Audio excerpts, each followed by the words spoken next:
though, formed from fragments of old police forces, began its quiet work. Listening, recording, disappearing people. Germany was efficient again, all right. Just not at the things that used to matter. You walk down Wilhelmstrasse toward the government district and the transformation hits you. Posters of smiling workers, farmers, soldiers, mothers, all captioned with a single word: Ein Volk, ein Reich, ein Führer. One people, one empire, one leader. The message is hypnotic in its simplicity. A broken country has finally stopped arguing with itself. Inside a nearby cafe, the owner has replaced his old menu with a framed photograph of Hitler. Insurance, he jokes weakly. Nobody laughs. You notice the piano in the corner sits untouched now. Jazz, the sound of freedom, has been labelled degenerate. Silence is safer. A quirky fact: Nazi propaganda reached even into leisure. In 1933, the Kraft durch Freude, Strength Through Joy programme was launched, promising affordable holidays, theatre tickets and sports for loyal citizens. People who couldn't afford milk could still dream of a cruise on the planned People's Ship. The regime understood something vital.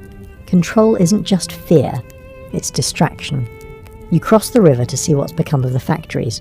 They hum again, louder than ever. Officially, it's all peaceful industry. Tractors, rail cars, construction tools. Unofficially, it's rearmament under aliases. Machine parts built for export fit neatly into tank assemblies. Training programs for engineers double as pilot academies. In one yard, you meet a young mechanic who grins as he wipes grease from his hands. Work is life again, he says proudly. No more hunger. You glance around, the machines gleam, the men move with purpose. It's true, there's energy here. But you also notice something else. A uniform on every back. A portrait of Hitler in every office. Prosperity with strings attached. The scholarly debate about this era is thorny. Some economists call it a recovery miracle. Others, a shell game funded by debt and propaganda. The truth, as always, lies in the duality. Yes, jobs returned, highways were built, and industry surged. But at the cost of truth, freedom, and eventually millions of lives. Germany was becoming strong again, but it was a strength measured in steel, not soul. That evening you pass through a rally square lit like a cathedral. Torches blaze in symmetrical rows. Loudspeakers hiss and crackle. A voice booms from the podium. Goebbels, Minister of Propaganda, turning oratory into weaponry. We have restored dignity, he declares. We have crushed division. The crowd roars on cue, a single living organism. You look around and realise there's no room for doubt here. Even facial expressions have conformed. Then comes the whisper that everyone pretends not to hear. The night of the long knives. June 30th, 1934. The purge that cleansed Hitler's movement of its own rivals. Stormtrooper leaders who'd grown too ambitious, politicians who'd hesitated, old allies who'd started asking questions, all executed in silence. Over a single weekend, hundreds vanish. Officially, it's called an act of necessity. Unofficially, it's a message. Unity is non-negotiable. You meet a man in a grey suit who used to work in government. He speaks softly, eyes darting. They killed Röhm, he says, the head of the SA, once Hitler's right-hand man. They said he plotted a coup. Maybe he did, maybe he didn't. He shrugs. Either way, it's over. Everyone understands now. You ask what he means. He answers with the phrase you'll hear 1,000 times more. The Führer knows best. A fact you notice firsthand. Fear has become invisible architecture. The city looks cleaner, brighter, more efficient than ever. But every conversation is shorter, every laugh delayed. People think before they breathe. Even the trains run on time, though you suspect not because of efficiency, but because nobody dares to be late. You walk past a bookshop window and see that the banned titles list has grown. Freud, Mann, Marx, all gone. In their place, Mein Kampf in a special leather edition, proudly displayed. A group of schoolchildren recites its lines aloud for a visiting inspector. They stumble on the words but not the meaning. The teacher beams. That night you sit alone at your desk and listen to the city's hum. Factories, footsteps, radio static. Strength hums too. It's everywhere. In the synchronized rallies, in the propaganda posters, in the way people straighten when a uniform passes. But it's a brittle strength, like glass stretched too thin. You know it will shatter eventually, but for now, it gleams. Before bed, you glance at a postcard from years ago, the one that said, "Someday we won't have to hide." You finally understand. They weren't talking about peace or art. They were talking about this, the freedom to conform without shame, the relief of surrendering to a single will. Outside, the marching starts again. 1,000 boots against stone, a lullaby of obedience. Morning creeps in through a gauze of mist, and the first sound you hear is the static click of a radio being tuned. Berlin, 1935. The wireless has become Germany's new heartbeat. From every open window comes the same metallic voice, the same phrasing, the same certainty. You walk out into the street and realize the whole city is synchronized. Millions of people, one broadcast at a time. Children hurry to school in tidy rows, each carrying a small brown box under one arm, the Volksempfänger, the people's receiver. It's the government's latest triumph, a cheap, mass-produced radio that brings the Führer's voice into every home. The neighbour who can't afford butter can still afford ideology. Historical fact. Joseph Goebbels' propaganda ministry commissioned millions of these sets, subsidised to the point of absurdity. They were designed with limited range so citizens could easily hear domestic stations but not foreign ones. It was the first time in history that an entire nation could be addressed, daily, directly, by its ruler. You stop by a bakery, the smell of rye bread mingling with coal smoke. A woman behind the counter hums along with the broadcast, some martial tune about unity and renewal. When you ask whether she likes the new radio, she smiles tightly. "It keeps people company," she says. "No one feels alone anymore." You can't tell if that's comfort or confession. Outside, the streets are immaculate. Posters bloom on every wall, heroic farmers and radiant mothers painted like deities. At a newsstand, headlines trumpet new laws, protecting the German race. You read the fine print. The Nürnberg Gesetze, the Nuremberg laws, stripping Jews of citizenship and forbidding them to marry Aryans. It's written in bureaucratic calm, as if prejudice were paperwork. A quirky fact. When these laws were announced at the 1935 party rally, the crowd cheered loudest, not at the speeches, but at the moment Hitler's motorcade appeared beneath massive floodlights designed by architect Albert Speer. Speer called it the Cathedral of Light. Hundreds of searchlights aimed skyward, forming luminous walls of obedience. The line between art and control disappeared in a blaze of perfection. You walk through a park where once there were debates and demonstrations. Now there are rallies. Music plays from hidden speakers. Banners flutter with mechanical grace. Even leisure has been drafted. Under the Kraft durch Freude program, workers sign up for cruises, concerts and summer camps, all organised, supervised, catalogued. The new Germany offers joy the same way it offers jobs, conditionally. The scholarly debate about propaganda's power never really ends. Did people believe, or did they simply obey? Were they convinced, or just exhausted by arguing? Historians dissect surveys and diaries, but standing here you sense something subtler. Belief and fear intertwined until they're indistinguishable. You wander into a small cinema showing a newsreel. Grainy footage fills the screen. The Führer at Nuremberg, his gestures sharp, his cadence hypnotic. The crowd moves like a single body, rippling with emotion. Next reel, gleaming autobahns, workers smiling for the camera, Hitler patting a child's head. The narrator declares, "Germany is reborn." The audience applauds. You sit frozen, realizing applause has become instinct. Later, in a smoky tavern, two men talk quietly over their beers. "It's better now," one says. "No more strikes, no more politics. You can walk home at night without trouble." The other nods, but doesn't smile. "As long as you keep your mouth shut," he mutters. They both drink. You pretend not to hear. You take the tram toward Tempelhof, where construction crews expand the airfield into what Goering promises will be the world's greatest airport. Giant eagles of stone watch over the site. The noise of engines drowns conversation, which is probably the point. A foreman shouts that Germany's aviation industry leads the world again. You glance at the blueprints. Wings, fuselages, landing gear. They look suspiciously military.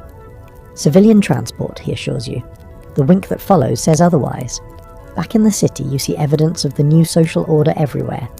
German-only benches in parks, Jewish shops painted with warning signs, Children reciting racial catechisms in classrooms. Even the music on the radio changes, Beethoven and Wagner. Nothing foreign, nothing impure. The air vibrates with pride and silence. At night you visit a friend, a violinist whose orchestra recently dismissed its Jewish conductor. He pours you schnapps with shaking hands. They said it was policy, he whispers. Policy, as if art were a border. He gestures toward his violin case. I still play, he says, quietly when the radio's loud. You leave his apartment near midnight. The street lamps cast long, disciplined shadows. From open windows comes the same voice again, that familiar baritone promising unity, greatness, destiny. You realise how intimate tyranny sounds when it's broadcast at bedtime. You pause on a bridge over the Spree. The water below glints red from distant banners.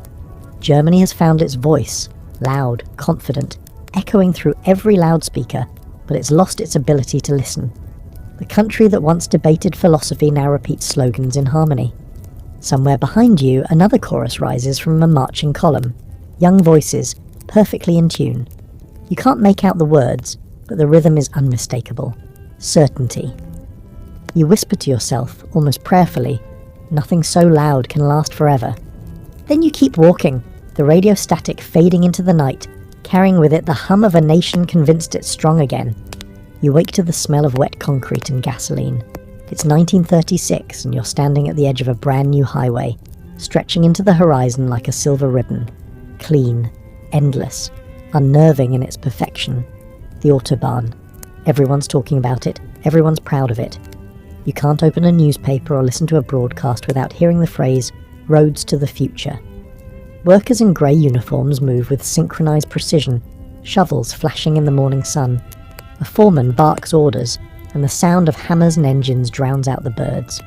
You walk along the shoulder, shoes crunching on fresh gravel, and you can't help but feel impressed. Germany, a country that not long ago was bartering bread for wallpaper money, now builds monuments to motion. Historical fact. The Autobahn wasn't Hitler's invention. It began as an idea in the Weimar Republic, but the Nazis claimed it as their symbol of revival. The project provided jobs for hundreds of thousands, showcased efficiency and, more quietly, prepared the groundwork for rapid military transport. It was propaganda and preparation wrapped in the same sleek concrete. A photographer kneels nearby, capturing men laying the final paving stones. For the papers, he explains, proof of progress. Behind him, a sign reads Arbeit macht frei. Work makes you free. The phrase is still fresh then, not yet soaked in its future horror. You wonder if the men believe it. They look tired but purposeful, faces weathered from years of instability. Bread on the table is reason enough to stay silent. A quirky fact. To make the Autobahn feel personal, Nazi propaganda filmed short documentaries showing average workers singing as they built, couples picnicking beside half-finished bridges, even families taking scenic drives in affordable people's cars. The Volkswagen was still a prototype then, but its idea was intoxicating. A nation on the move, unified by speed. You hitch a ride with a lorry driver named Emil. He's cheerful, missing a few teeth, and endlessly talkative. Can you believe it? He says, gesturing at the road. Straight as an arrow. They say you could drive from Hamburg to Munich without a single turn someday. His laughter fills the cab. Germany's finally going somewhere again. He honks at a column of marching youths on the roadside. Hitler youth with shovels and smiles chanting songs about labour and destiny. The scholarly debate about this period often wonders whether projects like the Autobahn genuinely restored morale or simply disguised repression. Economists note that unemployment plummeted, but so did dissent. Citizens traded anxiety for productivity, questioning for motion. When you're always moving forward, you forget to look sideways. You stop at a rest area still under construction. Workers eat from tin bowls, radios blaring patriotic marches. The talk isn't about ideology. It's about pay, schedules, pride in work well done. That's how control functions best. Not through fear alone, but through purpose. We're building history, one young man tells you, wiping sweat from his brow. You want to ask whose history, but the question dies in your throat. Back in Berlin, the city glows with preparation. The Olympics are coming. Posters show athletes frozen mid-leap. Perfect. Aryan. Mythic. The games are sold as proof that Germany is peaceful, cultured, modern. Goebbels calls it a festival of world unity. Behind the stadium walls, banners unfurl with swastikas bigger than buses. You attend the opening ceremony, the roar of the crowd shaking the air. Leni Riefenstahl's cameras glide like vultures, capturing beauty and obedience in equal measure. Historical fact again. The 1936 Berlin Olympics were a propaganda masterpiece. Foreign visitors saw clean streets, smiling citizens, and racial hatred carefully hidden. Anti-Jewish signs were removed for the duration. Athletes saluted, crowds cheered, and for 2 weeks the world believed the illusion.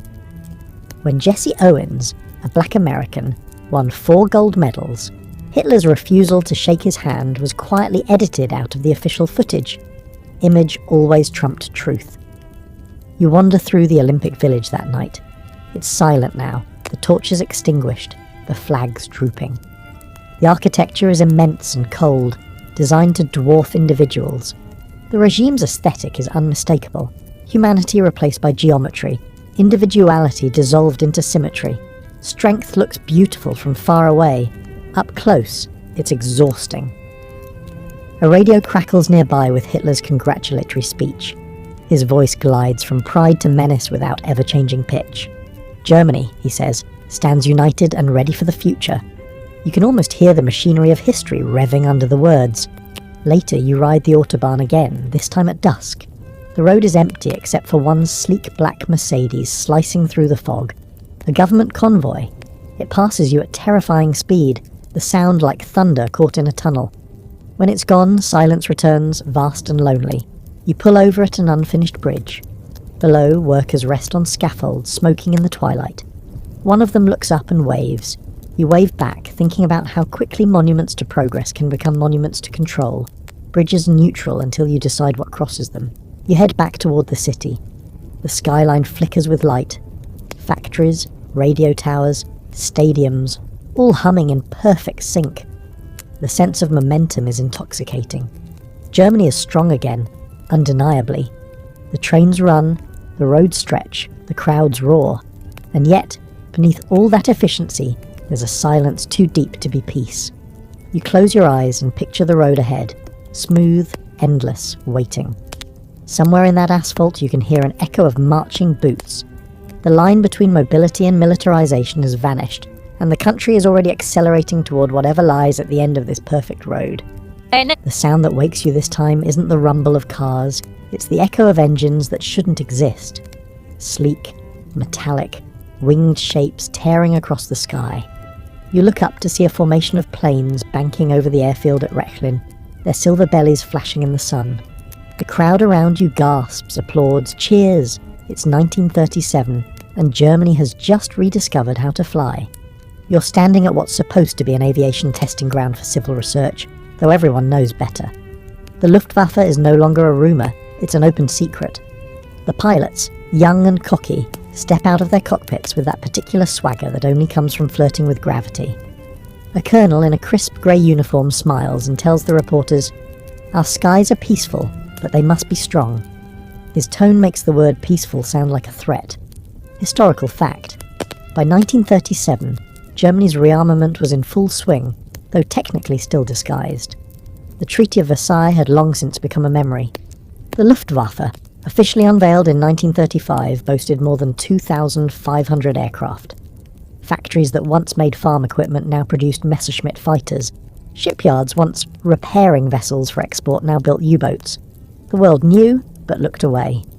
You walk through a hangar filled with machinery that hums like caged potential. Mechanics in overalls whisper about speed records, new engines, miracle metals.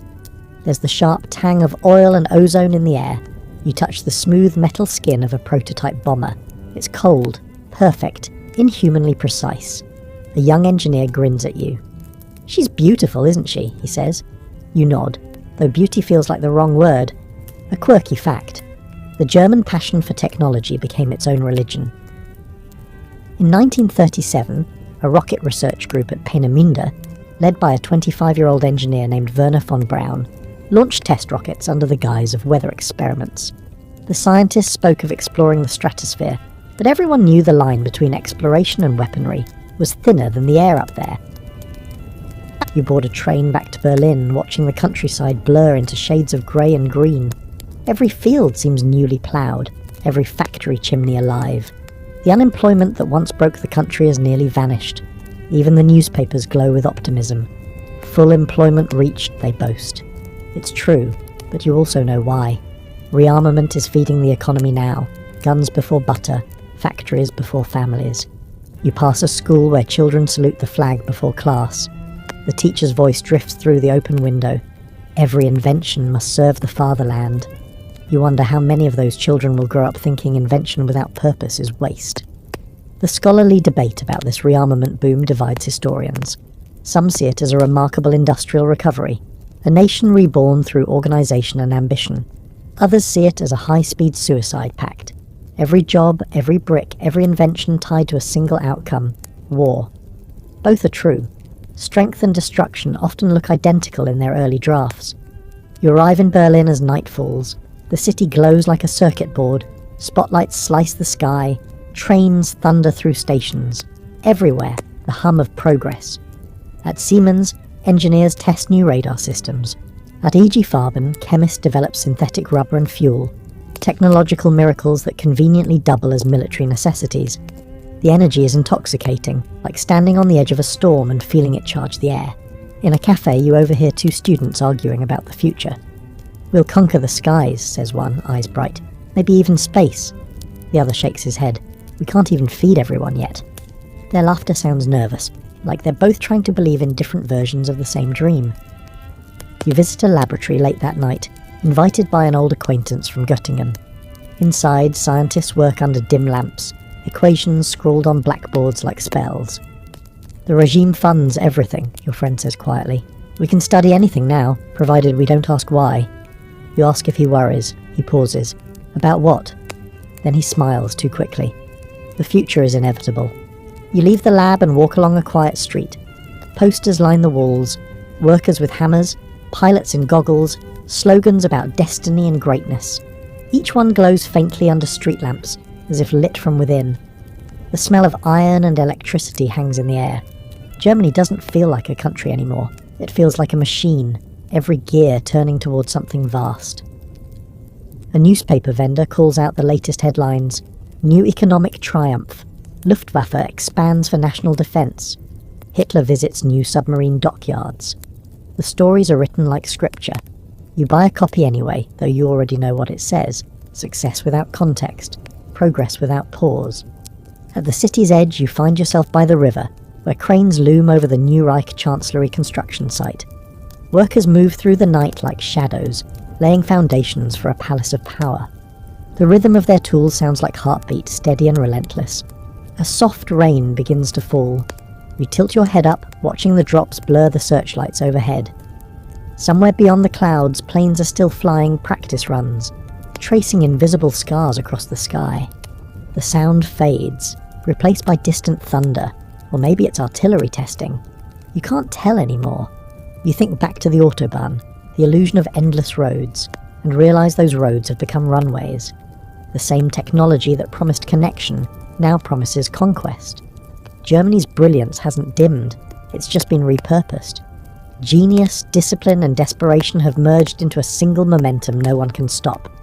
You whisper to yourself, half in awe, half in fear, they've built a storm. And the storm, like every German creation of the past 20 years, is efficient, beautiful and utterly unstoppable. Morning light bleeds through thick fog over Geneva, and for a moment you forget where you are. The air smells of lake water, polished shoes and diplomacy. Inside the League of Nations building, the marble floors echo with languages trying to sound calm. You're here as an observer, another polite spectator to Germany's newest magic trick, charm. It's 1938, and the diplomats are doing what diplomats always do, pretending the wolves outside the window are actually dogs. Germany, only 5 years into Hitler's rule, now sits at the centre of every conversation. The newspapers still call him Chancellor, though everyone knows the word Führer fits better. He's rearmed, rebuilt, and, somehow, rebranded himself as respectable. A British delegate leans toward a French one and mutters, "He just wants equality among nations." You almost laugh. Equality isn't the goal, It's the disguise. Historical fact. In 1936, Germany remilitarized the Rhineland in open violation of the Treaty of Versailles. The French army could have stopped it easily. Hitler's own generals feared he'd gone too far. But France hesitated, and Britain looked away. The world convinced itself the move was symbolic. By 1938, the symbolism had become geography. Germany's borders were expanding not through war, but through confidence. Back in Berlin, newspapers hailed it as destiny fulfilled. You remember standing on Unter den Linden that day, watching crowds erupt in joy as troops marched into the Rhineland without a single shot fired. Flowers rained down from balconies, bands played patriotic marches. No one wants war, a woman told you, only our rightful place. It was all so easy. Too easy. A quirky fact. Hitler's personal train, the Führersonderzug, was fitted with a dining car, a radio command centre, and even a conference room for foreign visitors. He loved travelling aboard it, greeting adoring crowds at every stop. Diplomacy on wheels, steel tracks replacing handshakes. The locomotive's name, America. Subtlety was never his style. You wander through Geneva's corridors listening to diplomats praise peaceful negotiation. Italy's envoy smiles broadly. Japan's representative nods along. Everyone wants calm, but calm requires denial. The Austrian question is on the table today. Hitler's insistence that Austria belongs to Germany. Officially, it's political rhetoric. Unofficially, troops are already waiting at the border. You return to Berlin in March, and the mood has changed again. The streets are draped with flags. Crowds surge toward loudspeakers, listening to a live announcement. The German-Austrian Union is complete. The Anschluss has begun. Tanks roll into Vienna as if invited to dinner. Radio broadcasts describe cheering Austrians tossing flowers into the treads. You know better. Some cheer from joy, others from fear, but from a distance they sound the same. Historical fact. March 12th, 1938. The annexation of Austria took less than a day. No resistance, no battle. The League of Nations protested mildly, then changed the subject. Foreign journalists called it a bloodless conquest. It was the smoothest coup in modern history, one nation absorbed into another while the world applauded efficiency. In a cafe near Alexanderplatz, you sip coffee among businessmen boasting about contracts in Austria. New markets, new factories, one says. The Führer doesn't conquer, he consolidates. The others laugh. Even cynics enjoy prosperity. Money silences conscience faster than fear ever could. The scholarly debate about appeasement fills entire shelves of history books now. Was Britain naive, hoping negotiation could contain expansion? Was France paralysed by memory of the last war? Or did they simply hope Germany's hunger would stop before it reached their own plates? Watching this unfold, you realise it doesn't matter. Appeasement isn't strategy. It's exhaustion disguised as wisdom.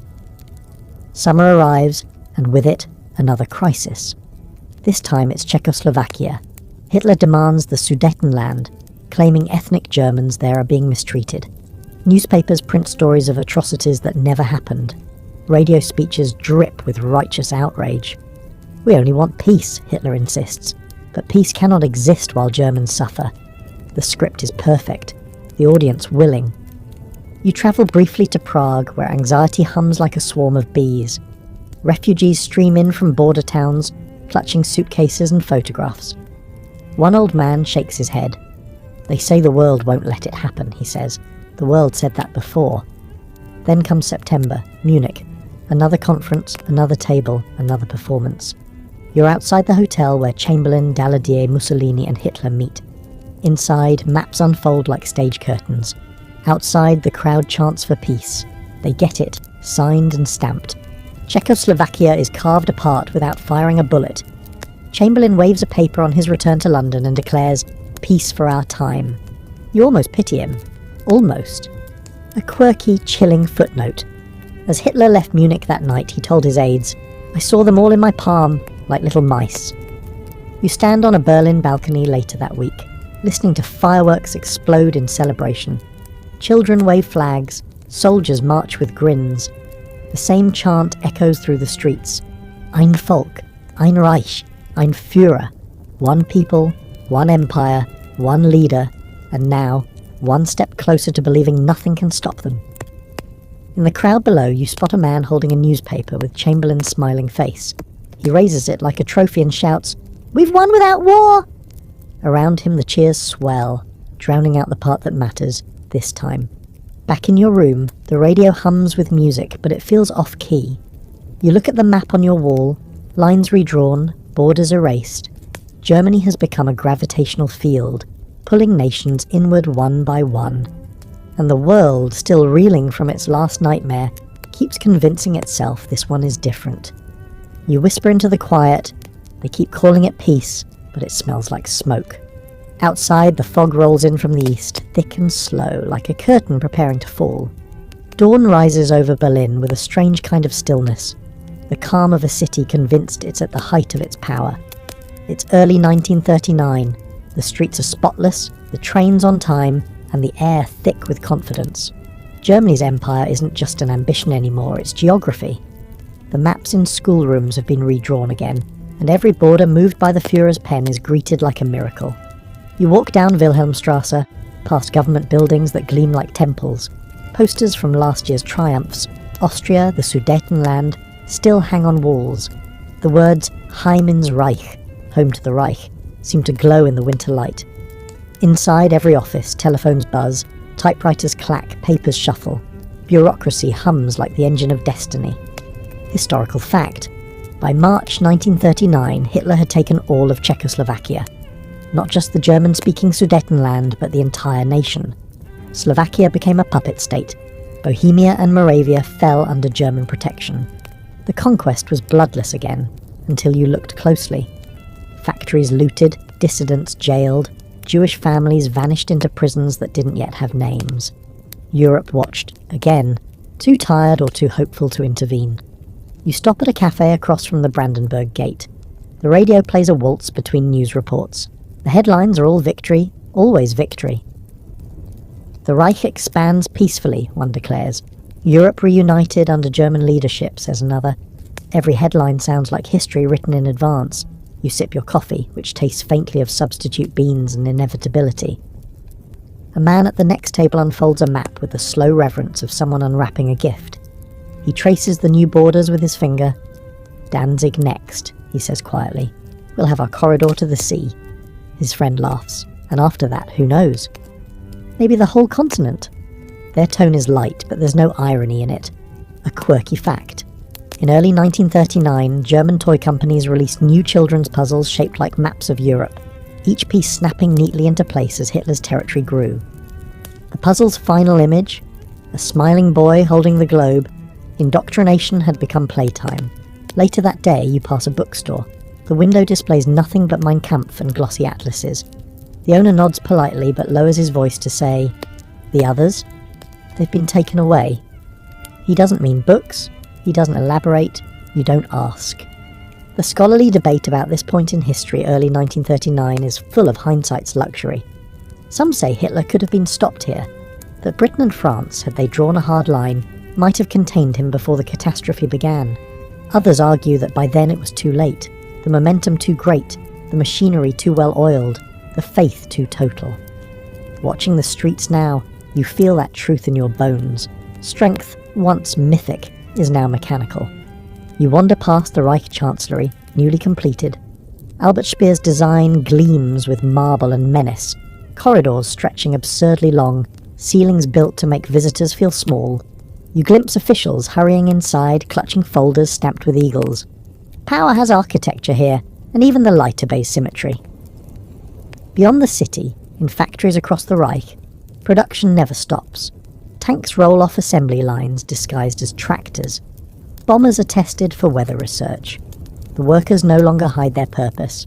They take pride in it. Germany is building not just weapons, but belief. You take a train north toward Hamburg, passing endless fields turned to airfields, barns converted into barracks. The countryside hums like a coiled spring. Children wave at passing trains, their uniforms miniature versions of the army's. Even the trees along the track seem disciplined, trimmed to perfect lines. At a small station, you share a bench with an old farmer. He stares at the horizon for a long while before saying, "They promised bread. We got that. Then they promised pride. We got that too. Now they promise destiny." He spits into the dust. Destiny's expensive. You ride on until night falls. In Hamburg, searchlights sweep the docks where new ships glisten under flood lamps. Goering's Luftwaffe insignia decorates crates the size of cottages. The workers move silently, efficiently. From somewhere across the water, the deep bass of an engine rumbles. A submarine testing dive. You imagine the sound echoing all the way to London. Back in Berlin, the propaganda grows louder, almost desperate in its confidence. The word Lebensraum, living space, is everywhere now. In speeches, textbooks, children's songs. The promise that Germany needs room to grow, to breathe, to stretch its greatness beyond its borders. It's not just a slogan anymore, it's geography waiting to be justified. You sit in a packed cinema and watch the newest Wochenschau newsreel. It opens with triumphant music and grainy footage of troops marching into Prague. The narrator's voice is syrup and steel. Once more, without a single shot, our Führer has restored peace and order. The crowd applauds. You don't. A woman beside you whispers, "He's done more in 6 years than any leader in 50. Her husband nods, and no one dares stop him. That's strength. You want to say something, anything, but the music swells, and the applause drowns thought. Outside, the night smells of coal and pride. The streets gleam. People look healthy, confident, almost radiant. Strength has made them taller somehow.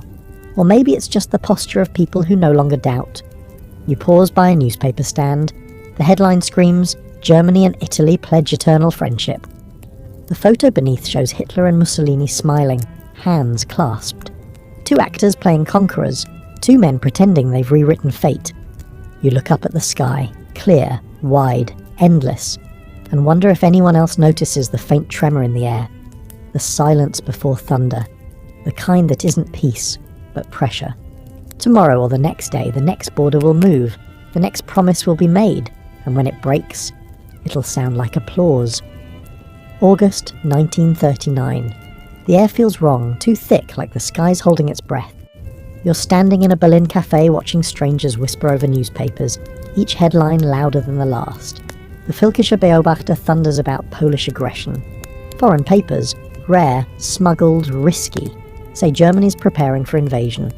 Everyone acts surprised, but nobody is. It's the calm before the detonation. On the radio, Goebbels' voice oozes reassurance. The Führer desires only peace. A waiter snorts under his breath but quickly covers it with a smile. Even sarcasm has to whisper now. You look around. Suits, uniforms, armbands, nerves. No one eats much. It's as if the entire city's stomach has tied itself in a knot. Historical fact.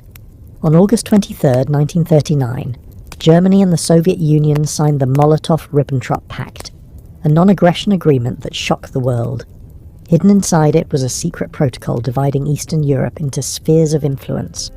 The same powers that once vowed never to cooperate were now partners in convenience. Hitler got the green light for Poland. Stalin got time. Ideology bowed to pragmatism.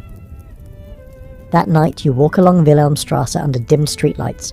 Black cars glide past like sharks. Somewhere inside one of those vehicles, the ink on that pact is still drying.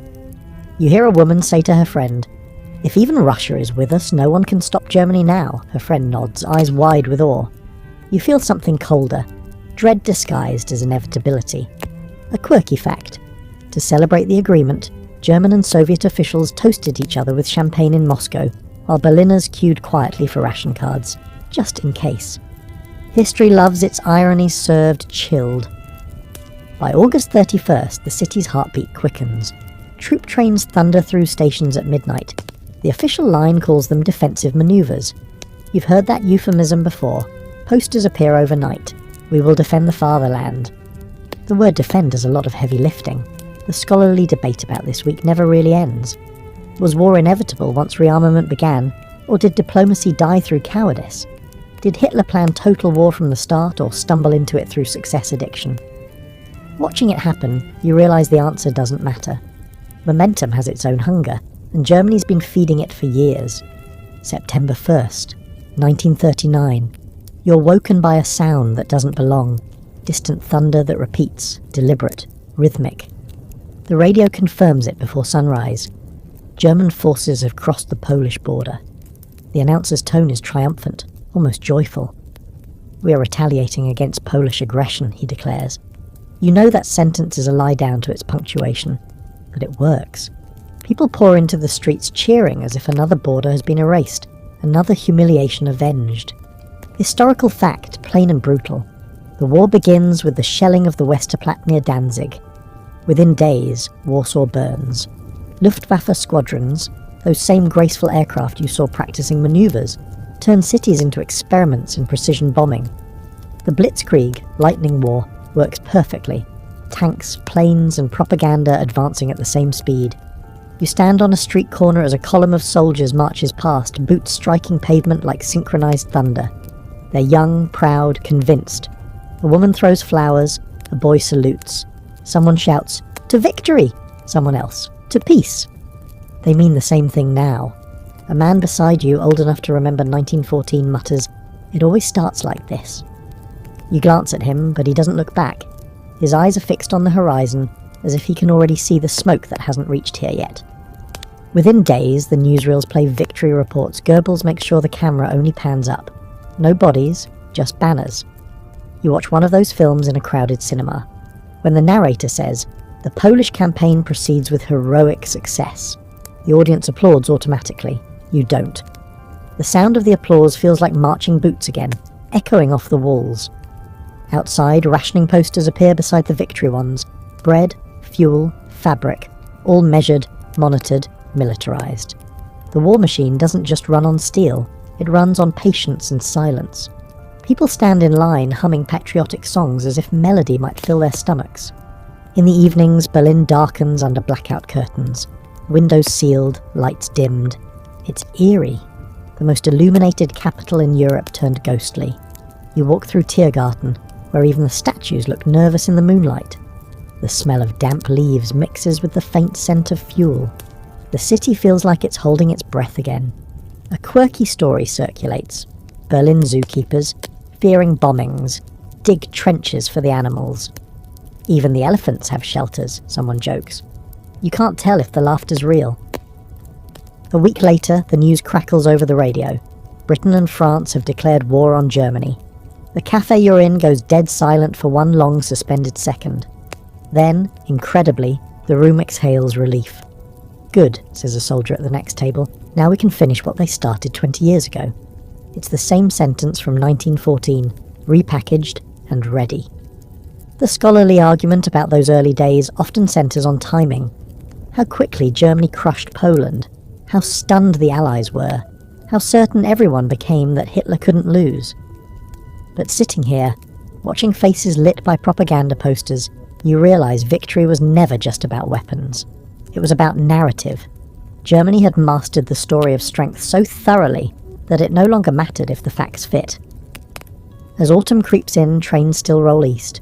Soldiers wave from windows, crowds wave back.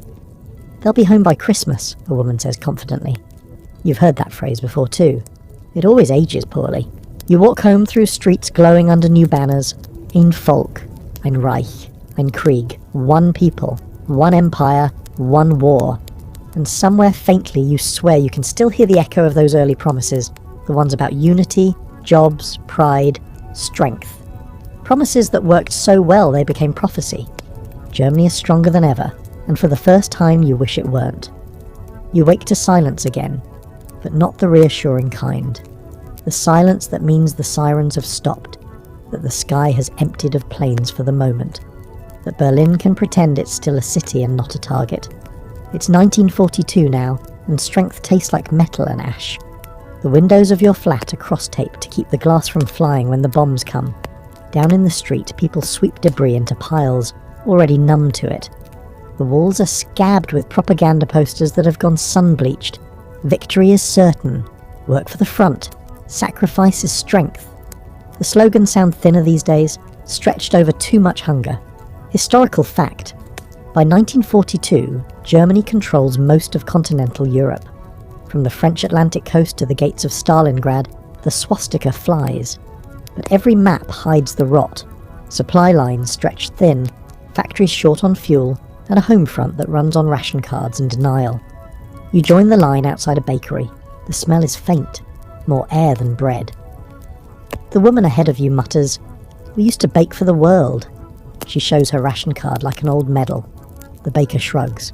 "We still do," he says, "just not the way you think." A quirky fact. Chocolate bars called Front Chocolade were issued to soldiers with amphetamines mixed in. Pep pills for courage and endurance. Even sugar had to serve strategy. At home, children sang songs about tanks instead of trees. Playtime became rehearsal. You walk past a schoolyard where a teacher leads her class in marching drills. Left, right, left. The rhythm sounds like defiance, but it's really fear with choreography. One boy stumbles. The teacher's face hardens. The fatherland does not stumble. The boy straightens instantly. You realise childhood has been nationalised. The scholarly debate about this period wrestles with complicity. Did ordinary Germans know about the camps, about the smoke rising from the east? Some did, most didn't ask. The trains ran on schedule, and schedules felt safer than questions. Goebbels' broadcasts filled every gap with victories, even as defeat crept closer. At noon, you walk to a factory on the outskirts, once a car plant, now churning out engines for Messerschmitts. The foreman greets you with pride and exhaustion. "We're still producing at 90%, he says, voice hoarse from shouting over machines. You notice the workers' hollow cheeks, the patches on their uniforms. Strength now runs on fumes. That night the sirens wail again. You join the slow descent into the shelter, mothers clutching children, soldiers clutching cigarettes. The air is thick with sweat and candle wax. Someone starts humming a hymn, another joins, and soon the whole room vibrates with low, cracked voices. You think of how singing used to mean celebration. Now it's camouflage for fear. Above, the city burns quietly. You feel the tremors through the floor, the way thunder feels through your ribs. When the all-clear finally sounds, you climb back into a different Berlin. Buildings flayed open, tram lines twisted, the smell of gas and dust everywhere. A man shovels rubble from his doorway, muttering, "They said our walls would last 1,000 years." You pick through what's left of a bookshop. Most of the shelves are gone, but a single volume of Goethe's poems lies unscorched. You flip it open and read the line, "Who never ate his bread in sorrow knows you not, ye heavenly powers." The irony is heavy enough to choke on. By day, the radio still insists that victory is inevitable. By night, people listen to the BBC in whispers, risking prison just to hear truth spoken in another language. "They say Stalingrad is surrounded," a neighbour tells you softly. "They say it's our troops this time." She crosses herself, though the gesture's technically discouraged now. Faith, like bread, survives by smuggling. A quirky rumour spreads through the city. The regime is building miracle weapons. Rockets that can reach London, jets faster than sound. People repeat it with half hope, half terror. The same scientists who once dreamed of touching the stars are now perfecting trajectories for vengeance. You walk along the spree one evening and watch the reflection of flames shimmer on the water. For 20 years you've followed Germany's rise, from hunger to hubris, from intellect to industry, from faith to fanaticism. You remember the promise, strength, unity, pride. You see the result, ruins glowing like embers in a forge that never cools. The scholarly consensus will someday call this the moment when the tide turned, when strength began to eat itself. Inside the factories, machines break faster than they can be repaired. In the east, soldiers freeze in snow their leaders swore they'd never see. In the west, bombs fall like punctuation marks, ending every boast. You head home through streets that no longer have names on their corners. The air tastes of iron. The moon, when it appears through the smoke, looks dull, embarrassed. In your room, you light a single candle and write 4 words on a scrap of paper. Strong, but hollow now. You leave it on the sill as if the wind might carry it somewhere that still believes in meaning. Outside, Berlin exhales another wave of ash. The city is strong enough to burn for a long time yet. You wake to a low, rolling sound that at first seems like thunder, until the window panes start to tremble. It's 1944, and thunder doesn't come this regularly anymore. You sit up and glance outside. The sky is grey, but the grey of smoke, not clouds. Somewhere out there, the British and Americans are hammering the city again. The sirens wail, and every dog in Berlin howls with them, as if the whole world's lungs are exhaling fear. You pull on your coat and hurry downstairs to the shelter. The stairwell smells like damp plaster and iron. There's already a crowd. Old women in scarves, children clutching tin toys. A few soldiers on leave staring blankly at their boots. The air hums with superstition. "They won't hit us again," someone mutters. "They never hit the same block twice." Everyone pretends to believe it. Historical fact. By mid-1944, Allied bombing campaigns had turned much of Germany into rubble. Hamburg, Cologne, Dresden, all hit in waves designed to break both industry and morale. In Berlin, entire neighbourhoods were erased overnight. The regime called it proof of German toughness. The people called it exhaustion with punctuation. When the all-clear sounds, you climb out into a daylight that feels wrong. Everything's coated in grey dust. The bakery on the corner is gone, the smell of bread replaced by scorched brick. A tram lies on its side like a dead insect. Someone sweeps the street because what else can they do? The rhythm of the broom is the only steady sound left. A quirky fact. Even as the bombs fell, Goebbels organised the Total War concerts, symphony performances broadcast from undamaged halls to prove Berlin's spirit was unbroken. Musicians played Beethoven while outside the windows glass rattled and ceilings cracked. Patriotism by decibel. You walk toward Wilhelmstrasse where propaganda posters hang over rubble. "Faith in the Führer," one commands. The ink's running from the rain. Below it, someone scrawled in charcoal, "We believed. Look what it got us." You glance around before reading it twice. Graffiti is dangerous now, hope even more so. The scholarly debate about these late war years often asks when belief finally cracked. Was it Stalingrad in 1943, the first great defeat? Was it the nightly bombings, the ration lines that now stretch for blocks? Or was it never belief at all, just habit? Looking at the faces around you, it's impossible to tell. They move automatically, as if the city itself is winding them forward. You stop in front of a ruined library. The smell of burnt paper still lingers. Inside, a single bookshelf has survived, leaning like an old soldier. You pull out a charred volume. It's a history of the First World War, edges blackened but legible. You flip to the last line, "The war to end all wars." You laugh out loud, the kind of laugh that costs energy you can't spare. Outside, a boy rides by on a bicycle with no tyres, just metal rims clanging on cobblestones. He's singing a marching song in a thin, cracking voice. When he finishes, he salutes the sky and pedals on. Children imitate survival before they understand it. In the afternoon, you cross through a park where anti-aircraft guns point upward like dead trees. Soldiers lounge nearby, uniforms dusty, faces too young to grow beards. One of them offers you a cigarette.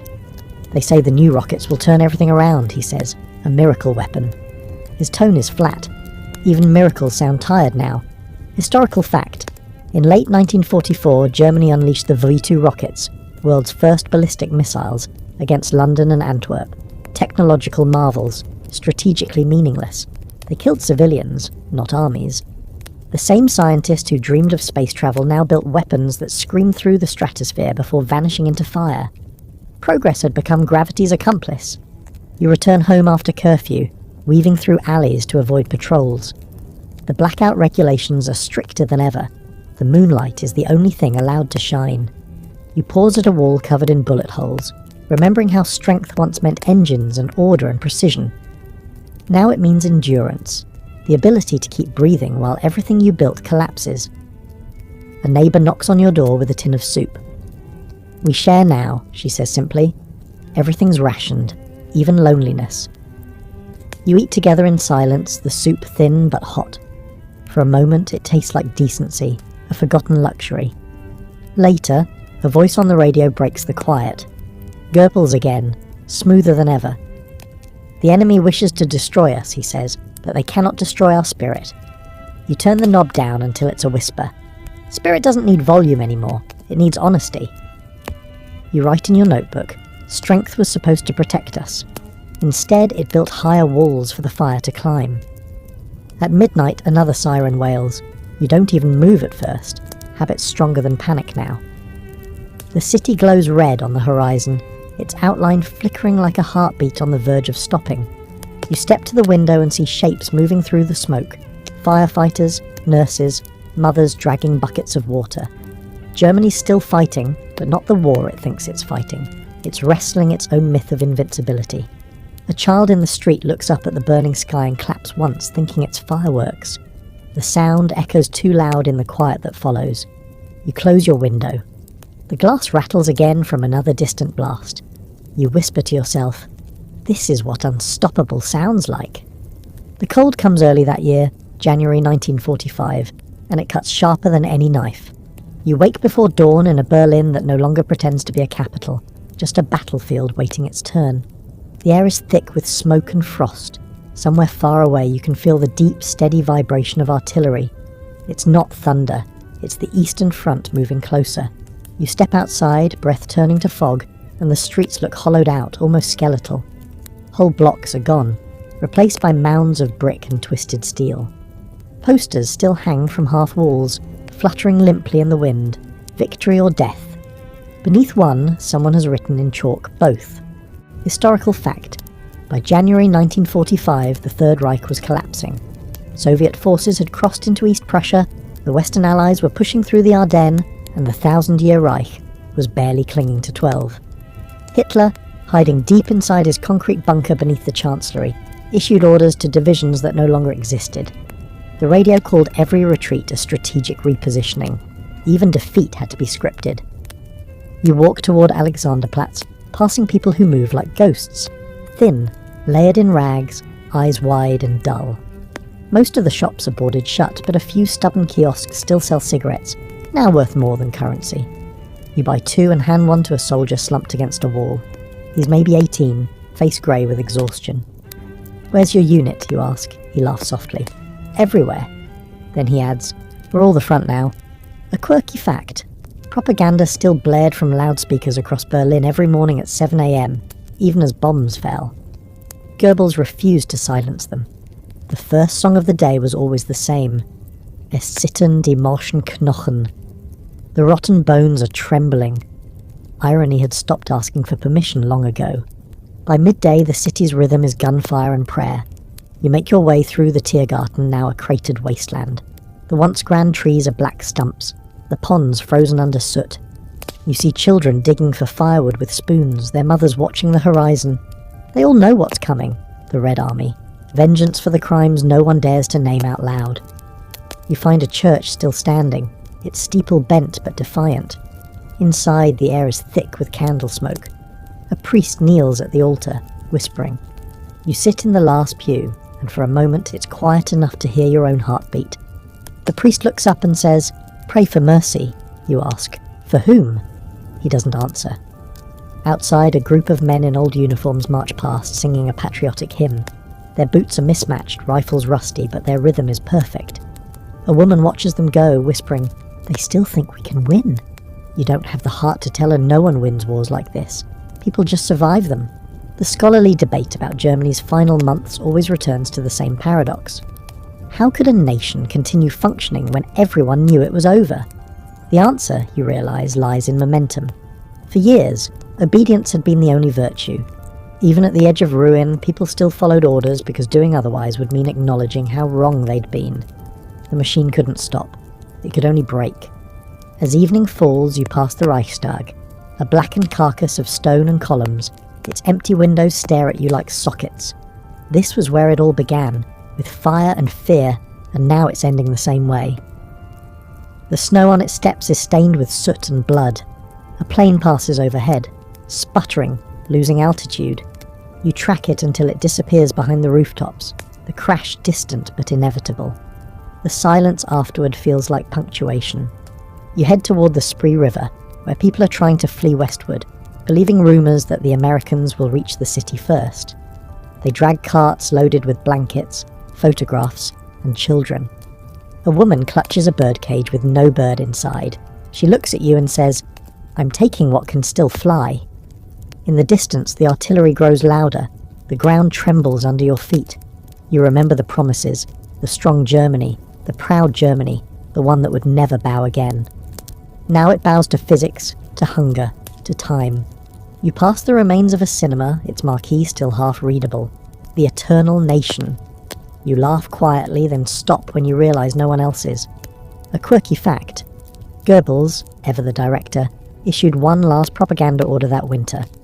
He instructed newsreels to show footage of smiling soldiers, healthy factories, and the Führer's unwavering confidence. The raw film reels, of course, were shot months earlier. The illusion outlived the reality by a few inches of celluloid. You find yourself walking past the Chancellery, now a fortress of sandbags and spotlights. Deep beneath it, Hitler sits surrounded by maps that no longer mean anything. His staff whisper of miracles, new divisions, secret weapons, betrayals undone by destiny. Every fantasy buys another hour. You stop at a broken fountain and sit on the edge. The water's frozen, a thin layer of ice dusted with ash. You look down and see your reflection. Pale, hollow-eyed, more spectator than survivor.